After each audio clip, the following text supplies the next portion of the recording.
Hey everyone, how's it going? It's Larry the Batman fan. I hope you guys are doing well. Today, today we're going to talk about some games that people hate that I actually didn't hate. I actually enjoyed them. These are some games that I have on the floor that I picked out of my collection that I just know there were ones that people hate, but I just don't feel that way. I don't think that they're that bad, honestly.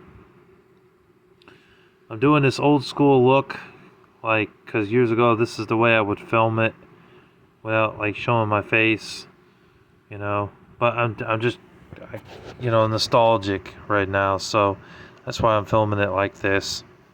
I'll probably do this with the PS4 collection part 2, since I did upload that video before, but I deleted it because I actually got a couple more games.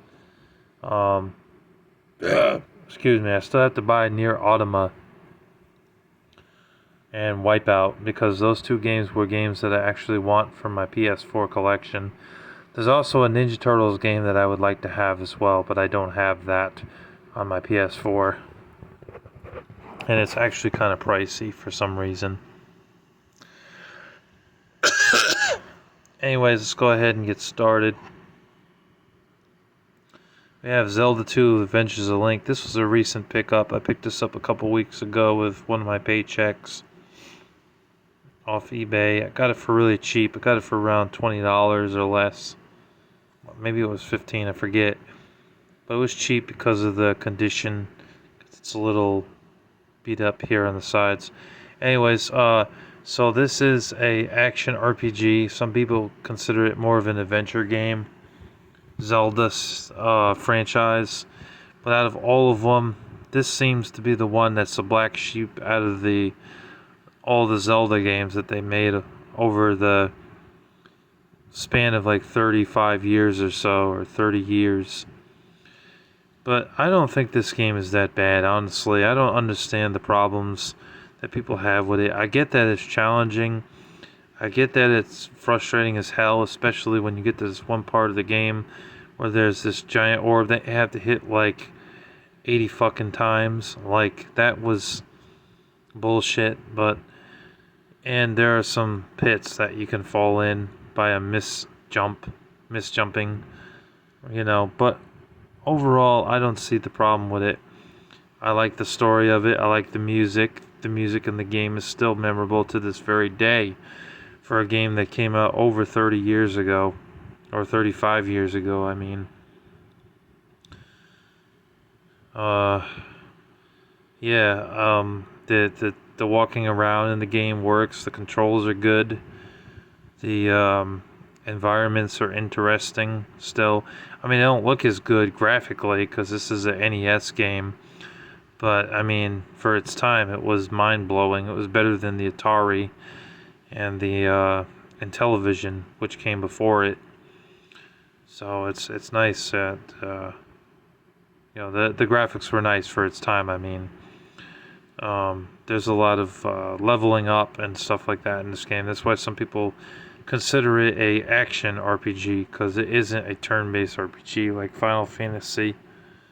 It's more whacking stuff with your sword and kicking giant dragons' asses and things like that.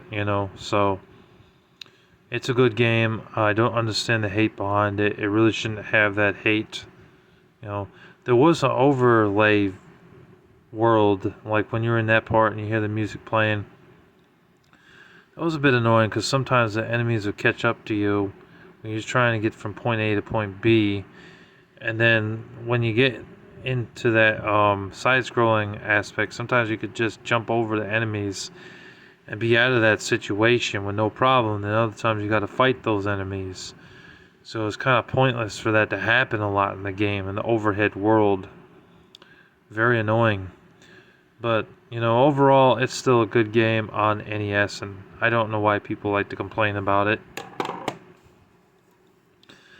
Here's another one that gets hate on the NES I thought was actually decent. The only problem really with this game is the respawning. I hate that respawning crap that's in this game. Like, when you go off screen, those enemies that you killed are gone. But when you move backwards, those enemies respawn in this game. And that should never be.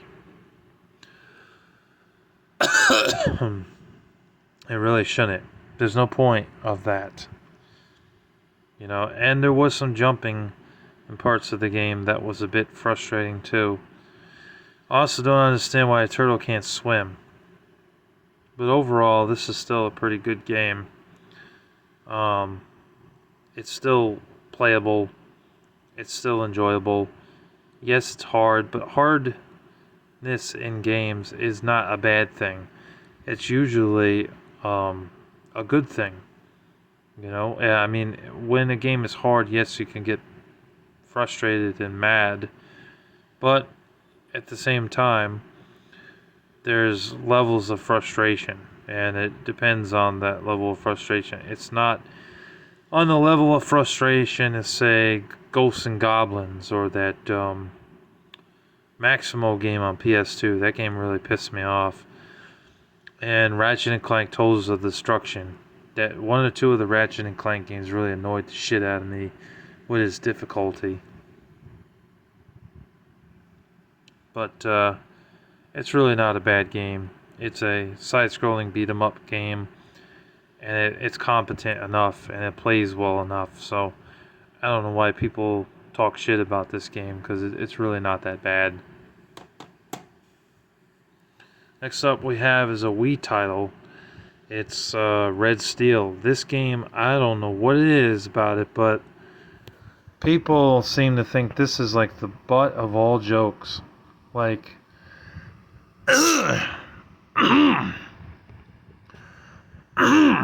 excuse me.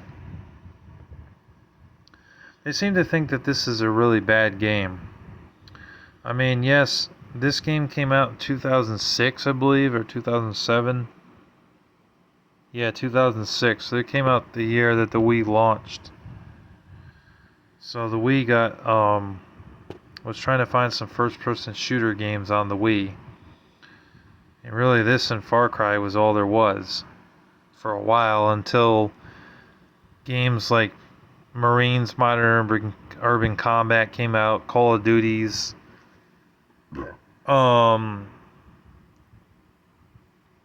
know, The Conduit 2, Red Steel 2, things like that, which came out a lot later in the Wii's life cycle, like 2008, 2009, 2010, around that time period. So, of course, this was made fun of and mocked because of it being old.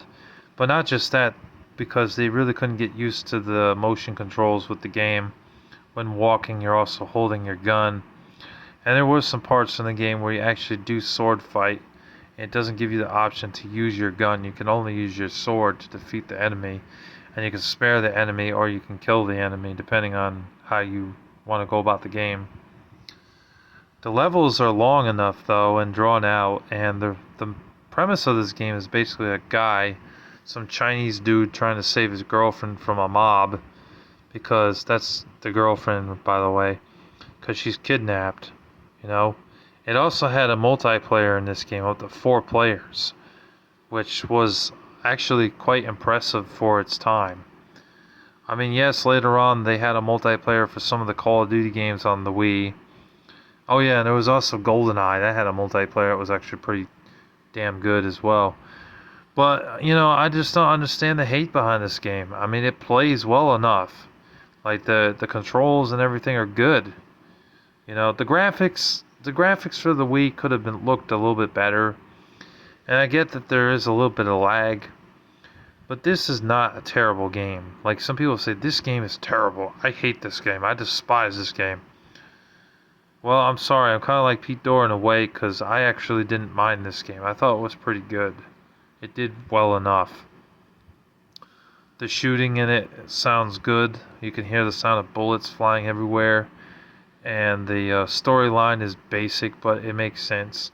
Your girlfriend is kidnapped by a mob gang, and you gotta get her. You gotta save her. But you also have to fight waves of enemies through each level. And because it's a long game, it's like an 8-hour game or 10-hour game, it'll take you a while to actually get to that point. I remember this one part. I got really far in this game. I got to this one part where I had to use the button to duck down because enemies were shooting me from down below, and I was on top of the platform. Well, when I hit the button to go duck down, he ducked down. It wasn't any lag or anything in that, so it worked well enough. So honestly, for a first-person shooter game, this was not that bad. This was actually pretty good. I don't understand the hate. Glacier 2 is another game that gets made fun of on the Wii. And I honestly don't understand why. I mean, yes, it's trying to be a Twisted Metal ripoff. And it's nowhere near as good as Twisted Metal. But that doesn't mean that it's a bad game. It still plays well enough. I still had some fun playing this. I know they made a third game on the Wii, Glacier 3, which I heard that wasn't as good as the second one because it kind of broke away from the combat. It's basically a racing game, but it does have combat in it. You can hit enemies with various items in the game, which does help you win races and stuff. So it's competent enough, and it does play decent enough. I really didn't hate this game. I didn't think it was terrible. So honestly, I give it a pass.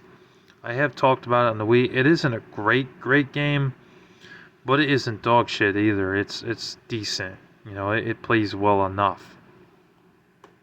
Give me a second. I gotta take a swig.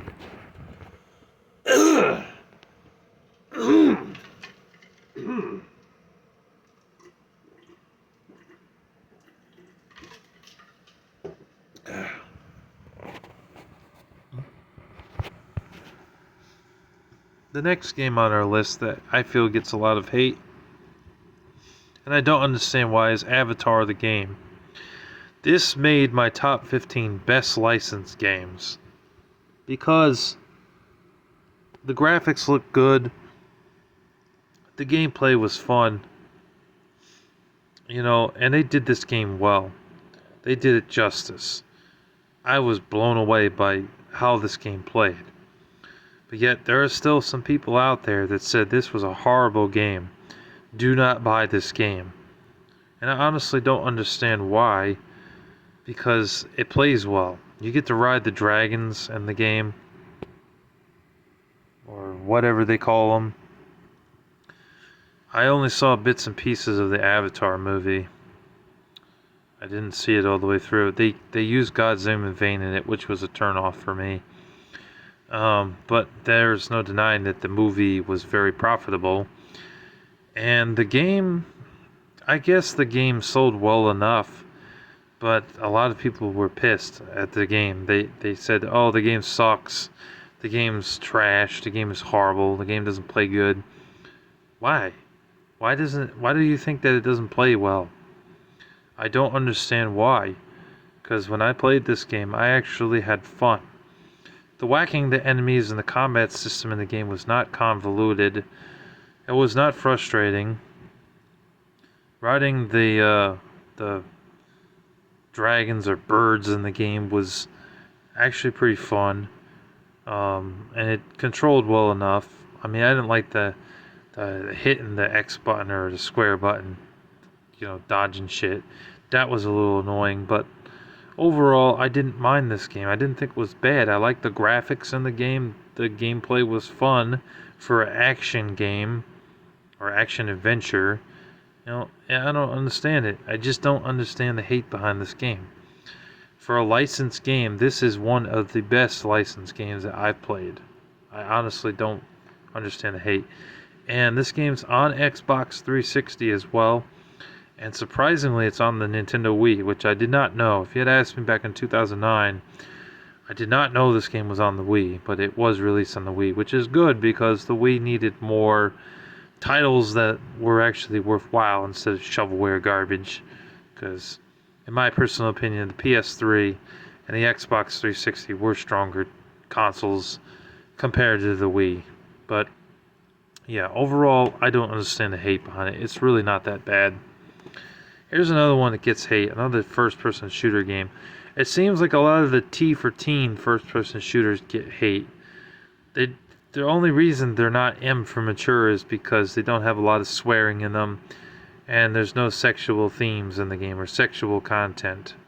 So they get a T rating instead. Now the graphics don't look amazing in this game for a PS3 game, but the gameplay is actually pretty fun. Climbing up ladders, getting stuff. Later on, you're on a gunner, shooting things left and right. It's a good game. It's a good first-person shooter game. It's not a very long game. It's only around a 6 or 7 hour game from what I've heard. But, it's still a decent game. It still plays well enough. You discover things in the environment. You kill the bad guys, and you try to beat the game, and there wasn't a massive story in this. It just seemed like it started off in the subway, and you were going up the subway areas, and then it turned into a big shootout, kind of like that. So it was a very basic premise in the game, but it got a lot of hate, and I don't understand why. I wonder if Codemasters is still around to this day. They may not be around anymore. But honestly, they didn't make a bad game with Turning Point Fall of Liberty. Here's yet another first-person shooter game, which is a licensed game because it was based from the History Channel cable channel on TV. Cable TV, that is. They made a couple of these. Honestly, this is the best one in my opinion. It played the best compared to Civil War and the other one, which I think was a shooting game, a first-person shooter. They decided to capitalize on it, and they did. They ported this game to the PS3, Xbox 360, and Nintendo Wii as well. In fact, I used to have the Nintendo Wii version, but I traded it for something else. The Wii version looks slightly better graphically than the PS2 version, obviously. But the game wasn't bad. It was a first-person shooter game. It was a World War II game. And it played well enough on the PS2. And the Wii had some motion controls on it, but it wasn't terribly frustrating with the Wii. I haven't played the other two versions of the game, but it was competent enough. I liked the shooting in the game. I liked roaming around, killing the bad guys in a World War II setting, and getting the gunner, and discovering things, picking up items and stuff. It reminded me very much of the older Call of Duty games and the Medal of Honor games, like Medal of Honor Frontlines and European Assault, and the other one, Rising Sun. And it was competent enough. It played just like a good World War II first-person shooter game, and I honestly don't understand the hate behind it, but some people said it's bad, and Metacritic gave it like a 33 out of 100. It's really not that bad, honestly. It's cheap too. It's only around $7 or $8, so it's worth a pickup if you have a PS2. If not, you could always get the Wii, PS3, or Xbox 360 version. They shouldn't be expensive. No more than $10 to $15 at the very most for those versions of the game. It's really not that bad. It's another one that people hate for some reason. And the last game I have here, which came out in 2002, I believe, or 2003. Let me see if it's... Let's see what the date is. 2002. There's the inside of it. I don't have the cover art for this one. I got it in a 3 for $10 deal at Mr. Deals. I had to switch out the case too because the case was all destroyed. And I created my own label for it. So what this is, it's an extreme sports game. It's a inline skating game. Plays very similar to Tony Hawk. It has a rockin' soundtrack in it. A lot of rock and rap on there. POD, Rakim. The Ataris is on here. You had a song by Hoobastank on here, and Saliva, and some other good songs. You had Sublime. You had some good songs in there while you're playing the game. The game was released on Xbox and PS2, sorry. Nintendo GameCube, I meant to say. And of course PS2, which I have here. And the reason it gets a lot of hate is because it plays very similar to Tony Hawk. I mean, it plays just like it, but it's easy to pick up and play. But it's basically you pick a skater, but he's not on a skateboard, he's on roller skates, and you go around the city collecting stuff. You know, I think you collect skate letters in this game, and you do tricks and stuff, and there are other things you gotta grind on and get money and stuff, like $100 bill that's up in the air. They have to build up your speed and then pick it up, you know. And it has blood in the game too, and there was a few like suggestive themes, mild lyrics, blood, mild violence. That's the reason for the T rating. But that's why people didn't like this game, because they said it was like just like Tony Hawk, and they figured nothing can touch Tony Hawk, because Tony Hawk was the man when it came to making extreme sports games and them being damn good. For a long, long time, Tony Hawk was at his peak. You know, like his video games were so good because they were easy to pick up and play, and they were so much fun. You know, well, this could be said. Yeah, the same could be said rather about this game. You know, and they just didn't like it. They said, you know what, this sucks. It's a ripoff of Tony Hawk. I hate it, and I can't tolerate it. But honestly, just because something plays very similar to Tony Hawk does not mean that it's bad. Because ultimately, I found this game to be very fun.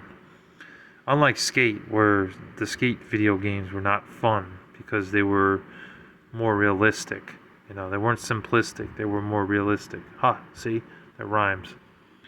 But yeah, it's not a bad game overall. And it's cheap, too. It's still cheap. It's only around a $10 game, I believe. It is worth checking out if you have a PS2, Xbox, or GameCube. You wouldn't be disappointed in this game. You know, but it's definitely a game that people hate, but I actually enjoyed. So those are 8 games that I wanted to cover here that I felt in my collection get a lot of hate on the PS2, Nintendo Entertainment System, Wii. I'm sure there's a couple games on the original Xbox I could mention if I do a part 2 to this. Maybe even Sega Genesis and Super Nintendo. But that'll be in part 2 if I do a part 2 of this. But yeah, those are just some games that people hate that I actually enjoyed. Anyways, thank you guys for watching. I hope you enjoyed this video. If you're new to the channel, be sure to subscribe to Larry the Batman Fan. Get some of the greatest gaming content you'll ever see on YouTube. I go more in depth than most people do on the channels these days, because some people don't even talk about the games. They just show the game and then they move on. If you like what you see, be sure to subscribe, because it will help out my algorithm, because YouTube's algorithm sucks really bad, and I need more subscribers. I thank you guys for watching. Stay tuned for more gaming videos. They are coming very soon. Larry the Batman Fan signing off. Peace.